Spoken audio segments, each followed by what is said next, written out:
Olá, tudo bem? Está no ar mais um Universiência, o primeiro programa brasileiro de TV e internet, produzido por meio da colaboração entre TVs e instituições de ensino superior públicas nordestinas. Veja o que vamos conhecer hoje. Pesquisa da Universidade Federal de Sergipe aponta que as mulheres mais pobres são as mais afetadas em relação à saúde mental durante a pandemia. Na Universidade Federal da Bahia, cientistas estudam a violência digital durante o período da pandemia causada pelo novo coronavírus.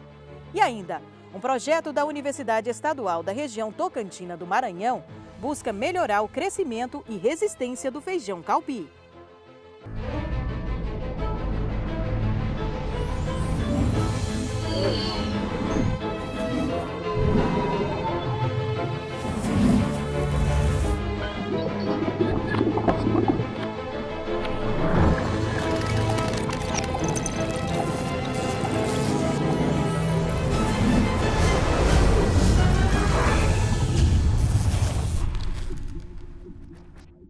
O coronavírus mudou o mundo que nós conhecíamos. Isolamento, crise econômica, o medo do desemprego e a própria ansiedade em relação à contaminação com a doença são alguns dos fatores que estão afetando a nossa mente nos últimos meses.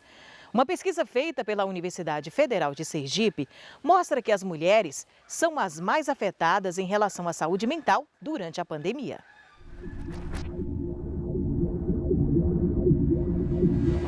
Eu coordeno junto com dois colegas o Centro de Investigação em Saúde, Atividade Física e Esporte, o CEIF. Dentro dos nossos grandes projetos, a gente vem trabalhando nas grandes pesquisas de saúde nacional, que é a Pesquisa Nacional de Saúde, e aí também a Pesquisa Nacional de Saúde do Escolar. Através dessas pesquisas em grandes bases que nós recebemos o convite para participar da Convide. Ela é hoje a principal pesquisa em termos de comportamento, de mudança de comportamento dos brasileiros ao longo da pandemia. Nós tivemos duas fases da Convide. A primeira fase ela foi feita com adultos, que ela foi logo no início da pandemia, entre os meses de abril e maio, que foi aquela primeira onda, né, onde as pessoas realmente tiveram que adotar a quarentena. Então as pessoas, elas passaram a fazer menos atividade física, ficar muito mais tempo em telas. Tivemos mudanças importantes, por exemplo, em hábitos negativos, né? Aumento de hábitos negativos, hábitos alimentares negativos, com aumento de produtos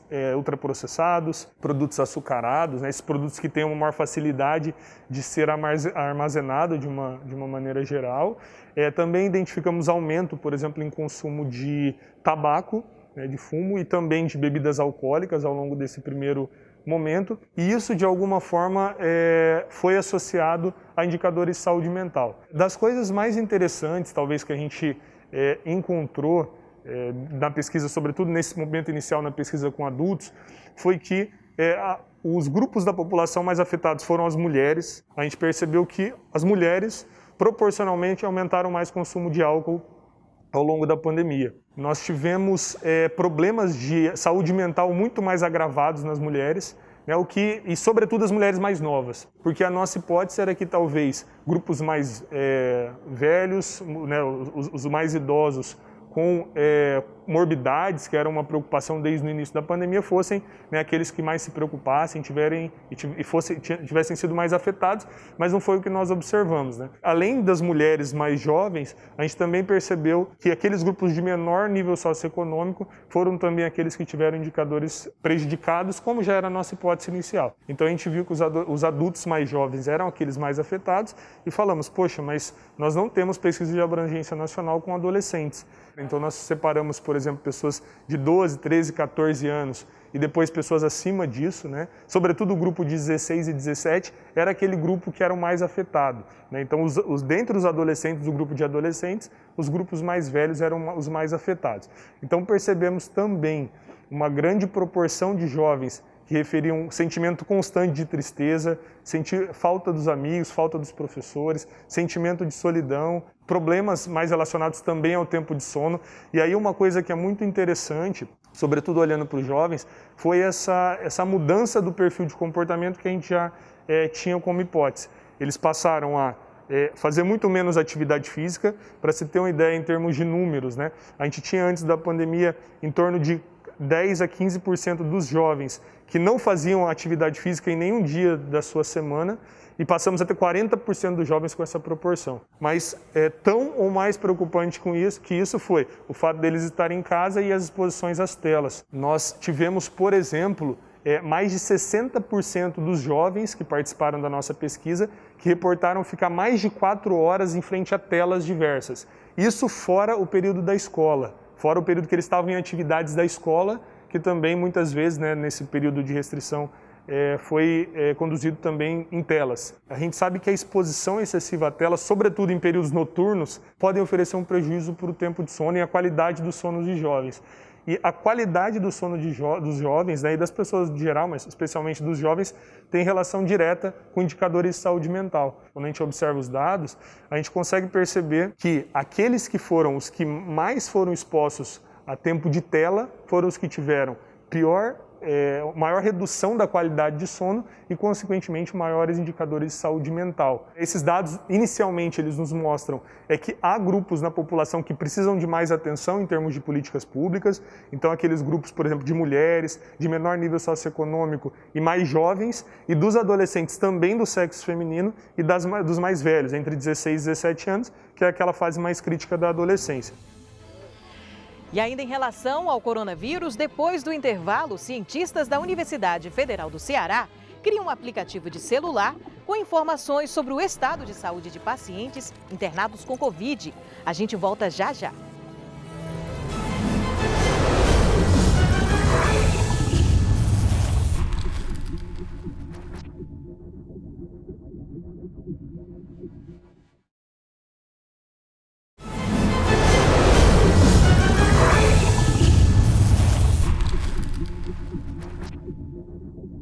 A pandemia do novo coronavírus nos obrigou a um necessário isolamento social.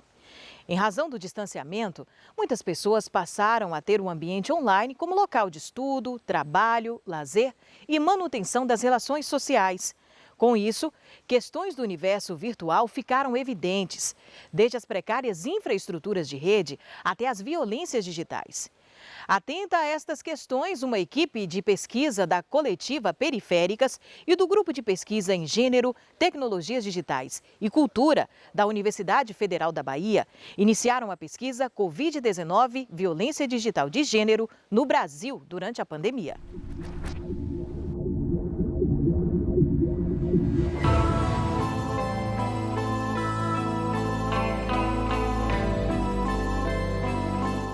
O que vem a ser violência digital de gênero? Queria apresentar para quem ainda nunca ouviu falar no assunto, Tiane.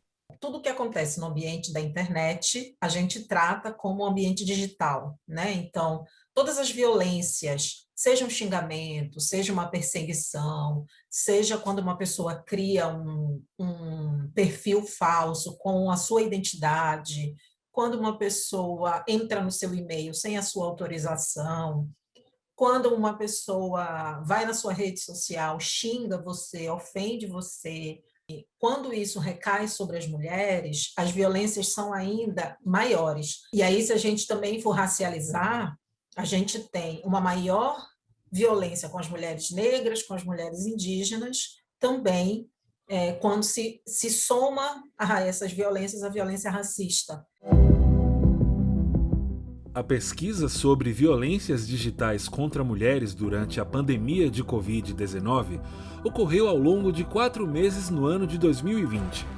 O informe, publicado pelo Coletivas Periféricas de Salvador e pelo Grupo de Pesquisa em Gênero, Tecnologias Digitais e Cultura, traçou um panorama dos principais crimes cometidos e suas tipificações. Essas violências sempre aconteceram, gente, sempre estiveram aí.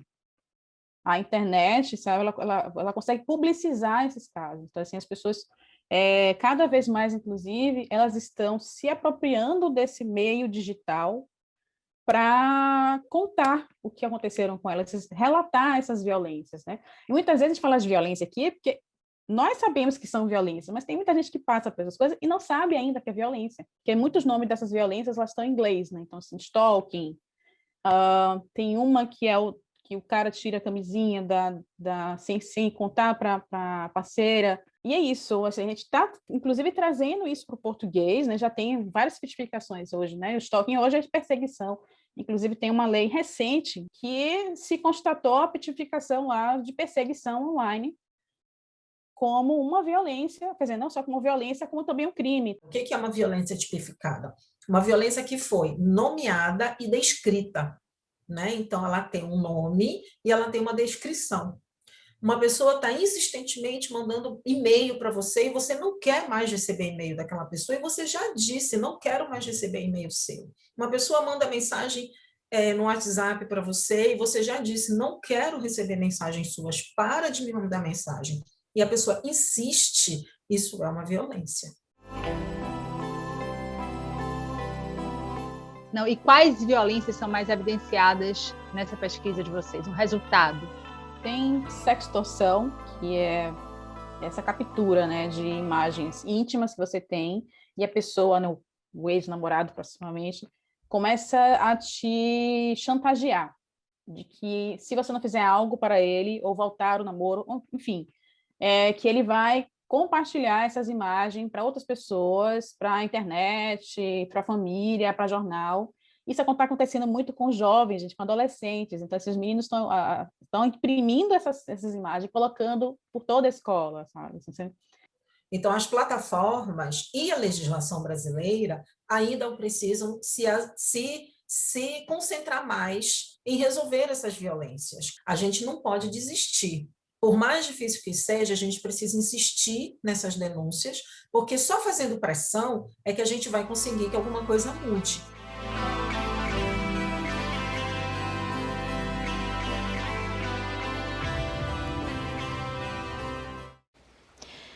Em meio a toda essa crise sanitária que a gente vive, as visitas aos pacientes nos hospitais precisaram ser suspensas ou controladas. Para frear o risco de contaminação, os acompanhamentos também foram interrompidos. Mas então, como saber ou acompanhar as notícias dos internados? A demanda levou cientistas da Universidade Federal do Ceará, em parceria com a Fiocruz, a criar um aplicativo de celular. O objetivo é fornecer informações dos pacientes internados para os seus familiares. É o Convive Social. A pandemia da Covid-19 levou os profissionais da área da saúde ao limite do cansaço. Os hospitais seguem funcionando em ritmo intenso, com um número de pacientes muito superior ao normal. No Hospital Geral de Fortaleza, além dos casos atendidos em diversas especialidades, a unidade também passou a acolher pessoas contaminadas pelo coronavírus. Até um hospital de campanha, anexo ao prédio principal, precisou ser criado para dar conta de tantos doentes. Em meio a toda essa crise, por questões de segurança sanitária, as visitas aos pacientes precisaram ser suspensas. Também pelo risco de contaminação, não pode mais haver acompanhante para os pacientes internados.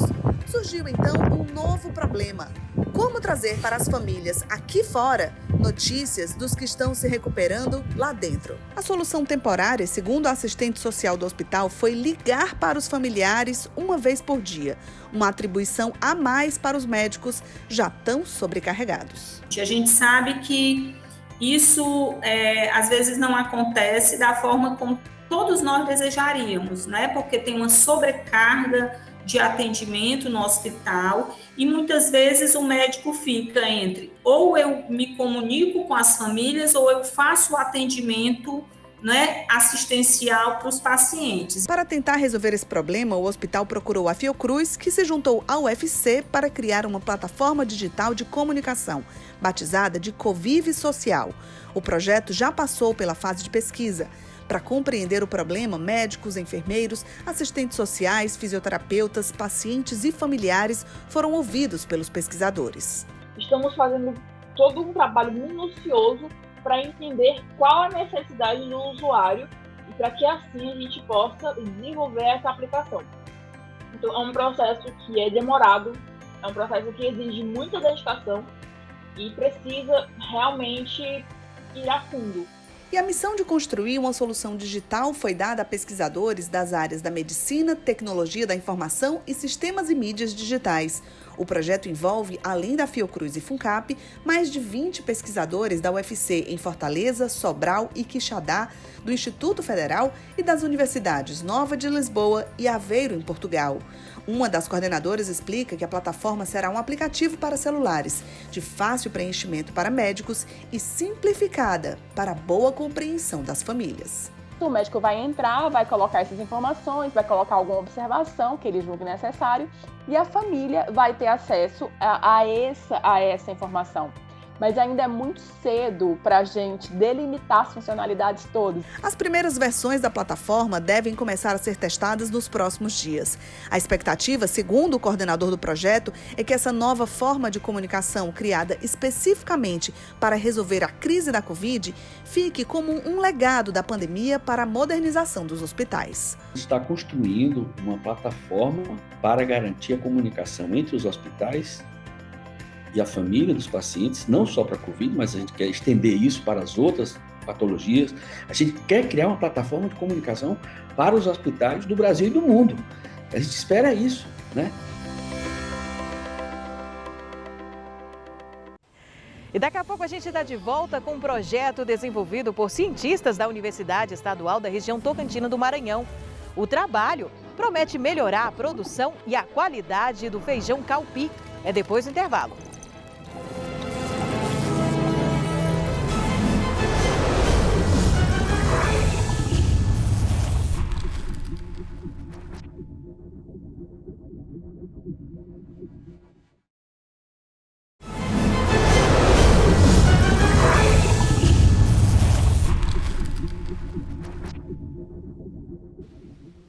Com origem no continente africano, o feijão calpi é cultivado no Brasil desde o século XVI.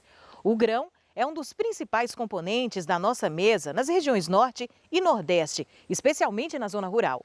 No estado do Maranhão, além da produção para o consumo doméstico, o produto é fundamental na geração de renda para a agricultura familiar. Foi pensando nisso que cientistas da Universidade Estadual da região Tocantina do Maranhão deram início ao desenvolvimento de um projeto que busca melhorar o crescimento e resistência do feijão calpi por meio da utilização de um fungo. Vamos entender como funciona?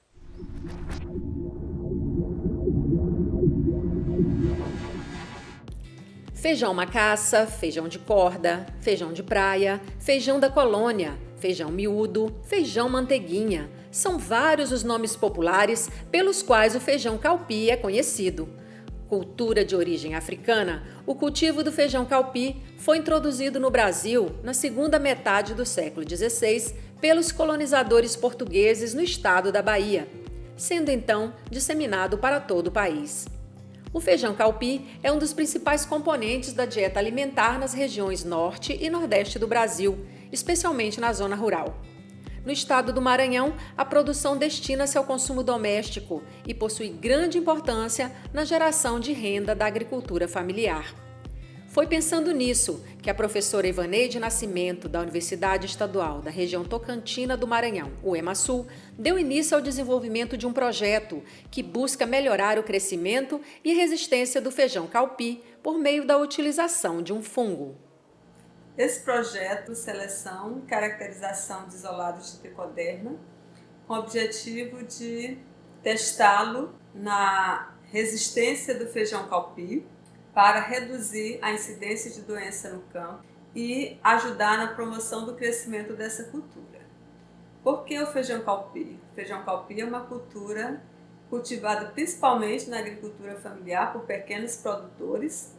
Eles possuem problema de usar baixa tecnologia, então as interferências na produção dessa cultura, principalmente pela incidência de doença no campo. Então esse projeto ele vem com esse objetivo, ajudar o produtor a ter uma produção de boa qualidade e sem uso de agrotóxico, que pode trazer toxicidade, pode trazer doenças ao próprio agricultor, né?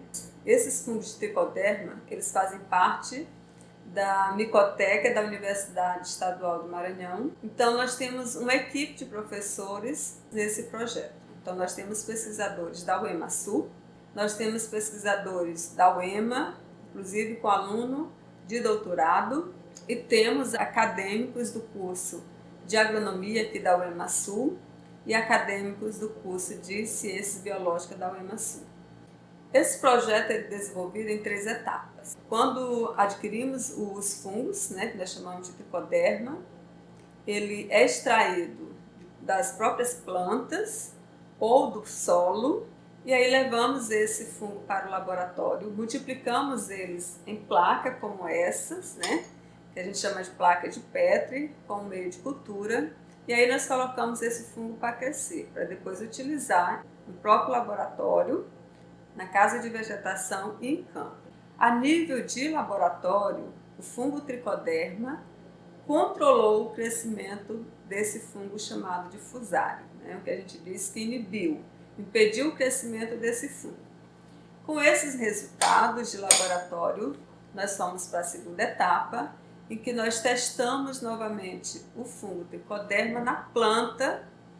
Então, cultivamos a semente de feijão, germinou, quando cresceu, com 15 dias inoculamos o fungo que causa a doença, no caso fusário, e aí no terceiro momento esse experimento ele foi instalado em campo. Quanto à implantação do experimento em campo no ano de 2020, esse projeto nos mostrou ser bastante promissor, devido à baixa incidência de doenças em campo. A mela foi a única doença que apareceu, que surgiu em campo, né? Como essa foi a única doença que surgiu em campo, nós achamos esse resultado bastante positivo. Na planta, a gente conseguiu averiguar uma promoção de crescimento a partir desse fungo. Houve uma diminuição no aparecimento de doenças. Houve também uma maior quantidade de clorofila nas folhas das plantas, aumentando a sua quantidade produtiva, né? Então, nós podemos dizer que os fungos tricoderma, eles têm todo um potencial para ser utilizado na agricultura familiar, contribuindo para que nós tenhamos uma agricultura sustentável, né, com baixo índice aí de agrotóxicos e com baixo índice também até do próprio uso de uma adubação mineral. O projeto ele tem uma grande importância, né, para essa questão econômica dos pequenos produtores, já que com a diminuição da utilização dos químicos industriais e a utilização desses produtos biológicos, eles conseguem reter para eles esse valor que seria utilizado nesse químico e também aumentar a sua produtividade da mesma forma. Então esse produtor, além de ter alimento para si próprio, para sua família, eles vão ter mais alimento disponível para ser utilizado no mercado, ser vendido. Além também de produzir um alimento que é orgânico, um produto que ele vai ter menos quantidade de químicos industriais nele, e esses compradores que irão adquirir esse alimento, eles vão ter a certeza de que estão consumindo um alimento de alta qualidade. O feijão calpi é um dos feijões mais utilizados, né, mais comercializados a nível da agricultura familiar, e os próprios nordestinos eles consomem muito esse feijão calpi. Então, vale a pena investir na pesquisa com esse fungo para controlar doenças. Nós pensamos também no futuro formular um produto à base desse fungo que possa ser pensado em comercializar e ser de fácil acesso para o agricultor familiar, contribuindo dessa forma com a sustentabilidade ambiental. É isso. A Universidade Pública descobrindo novas soluções para a agricultura familiar. Bom, por hoje é só. No próximo Universiência, a gente está de volta com mais pesquisas do Nordeste para você. Até lá!